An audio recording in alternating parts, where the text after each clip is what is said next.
भगवान महादेव शिव और जगतजननी मां जगदम्बा के चरणों में नमन करते हुए मैं यति नरसिंहानंद सरस्वती, मेरे साथ सतेंद्र चाचा जी हैं, देवेश त्यागी जी हैं, हमारे स्वामी जी हैं और अरुण हैं।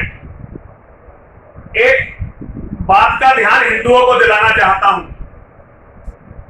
अभी तनिष्क ने एक एड बनाया, गहनों की कंपनी है तनिष्क टाटा की, और एडवर्टाइजमेंट में दिखाया गया कि गोद भराई की रस्म हिंदू बेटी है, हिंदुओं की बेटी है, गर्भवती है, मुसलमान से शादी की है और उसकी ससुराल में उसकी बड़ी अच्छी रस्म हो रही है, गोद भराई की रस्म हो रही है। बहुत सारे हिंदुओं ने इसका विरोध किया। वे सभी हिंदू साधुवाद और धन्यवाद के पात्र हैं, लेकिन तनिष्क का एक दिन के लिए विरोध नहीं होना चाहिए, हमेशा के लिए तनिष्क का विरोध होना चाहिए, क्योंकि उन्होंने हमारी सबसे कमजोर नस पर हाथ डाला है।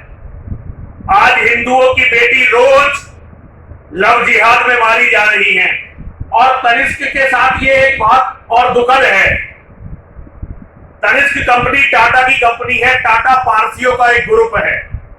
जब पूरी दुनिया में पारसी मारे जा रहे थे तो केवल हम हिंदू थे जिन्होंने पारसियों को शरण दी और पारस में वो ससम्मान जीवित रहे, बिल्कुल सम्मान के साथ। किसी ने उनकी बहन बेटियों के साथ बलात्कार नहीं किया, किसी ने भी हिंदू ने उनका कत्ल नहीं किया।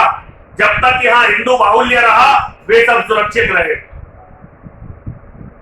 एक भी मुस्लिम बाहुल्य देश में पारसी सुरक्षित कभी नहीं रहे, लेकिन फिर भी पारसी, टाटा जैसे लोग, अभी बहुत सारे लोग कहते हैं कि टाटा ने 1500 करोड़ दिए इसलिए वो देशभक्त है। होगा देशभक्त, लेकिन वो सनातन धर्म के शत्रु की तरह व्यवहार कर रहा है, सनातन धर्म के शत्रु की तरह। ये जो एडवर्टाइजमेंट बनाए जाते हैं ये लोगों के दिल में रह जाते हैं, विशेष रूप से कमजोर बच्चियों के दिल में रह जाते हैं। ये पिक्चरें, ये एडवर्टाइजमेंट, ये जितने भी मनोरंजन के साधन हैं, ये कमजोर बच्चों के दिमाग पर और दिल पर असर करते हैं और इनके बहुत बड़े परिणाम निकलते हैं। हम हिंदुओं ने तो कभी सोचा ही नहीं कि इन माध्यमों से हम अपने धर्म और संस्कृति का भी प्रचार करें। हालांकि कुछ लोगों ने किया है, ऐसे लोग जिन्होंने रामायण और महाभारत पर अच्छे सीरियल बनाए हैं, उन्होंने धर्म का भी प्रचार इन माध्यमों से किया है। लेकिन ज्यादातर हिंदुओं के लिए ये केवल धन कमाने का एक माध्यम बना रहा है। आज ये बहुत दुखद है कि इस तरह से टाटा जैसे ग्रुप भी, जो पारसियों के ग्रुप हैं, टाटा को क्या अधिकार है कि वो हिंदू की बेटी के साथ इस तरह करवाए? टाटा पारसियों की बेटियों को रखे ना इसमें, अपनी पारसियों की बेटियों के साथ ये रस्म दिखाए, ताकि जो 10-20 हजार पारसियों की बेटी बची हुई है वो भी मुसलमानों में चली जाए। हिंदुओं इन बातों से कंफ्यूज मत हो, ये तुम्हें नष्ट करने का षड्यंत्र है।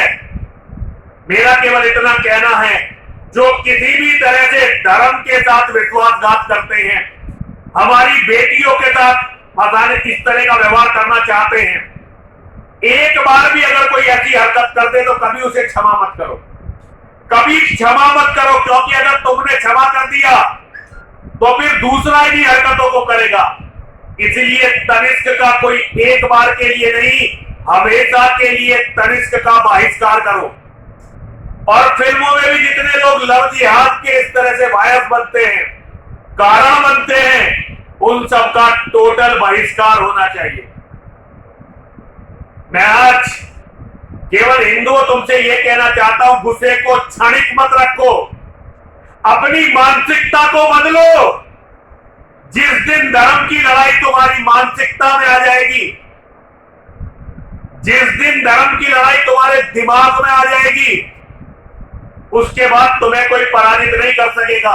ये क्षणिक गुस्से वाली बात नहीं है, ये रोज चलने वाली लड़ाई है। तनिष्क का टोटल बहिष्कार होना चाहिए, हर तरह का बहिष्कार होना चाहिए। और केवल तनिष्क का ही नहीं, जो लोग भी हमारी बेटियों को मुसलमानों में भेजना चाहते हैं, हर उस व्यक्ति का, और खास तौर से होना चाहिए इंद्रेश कुमार जैसे लोगों का। रामलाल था जो बीजेपी का संगठन मंत्री था, उसने अपनी भतीजी की जब शादी की तो 5 स्टार 7 स्टार होटलों में की लखनऊ में, और बीजेपी की सरकार के सारे मंत्री उसमें गए, केवल योगी जी को छोड़कर। हमारे जो उत्तर प्रदेश के मुख्यमंत्री हैं योगी जी, उन पर भी बहुत दबाव डाला गया कि आप यदि इस शादी में जाएंगे तो धर्मनिरपेक्षता का बड़ा अच्छा संदेश जाएगा। योगी जी ने बिल्कुल मना कर दिया स्पष्ट कि ये धर्म के साथ गद्दारी है, राजनीति की कितनी भी मजबूरी हो मैं इसमें शामिल नहीं होऊंगा।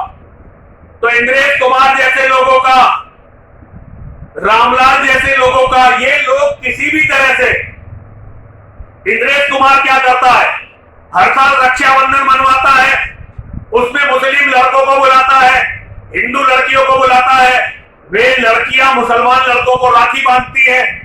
और आप लोग जानते हैं कि मुसलमान अपनी सगी बहन को बहन नहीं मानते, उसे भी नहीं छोड़ते, तो जिससे राखी बनवाएंगे उसे छोड़ देंगे। ये एक तरह से बहुत सारी लड़कियां मुसलमानों को पकी पकाई मिल जाती हैं और धीरे धीरे वे उनकी रखेल हो जाती है। इन सभी हरकतों का विरोध करिए, किसी हरकत पर किसी को क्षमा मत करिए। बाकी आप लोग समझदार हैं, यदि आप क्षमा करते रहे तो एक दिन आपकी बेटी के साथ भी यही होगा। बाकी आपको अपने आप सोचना है।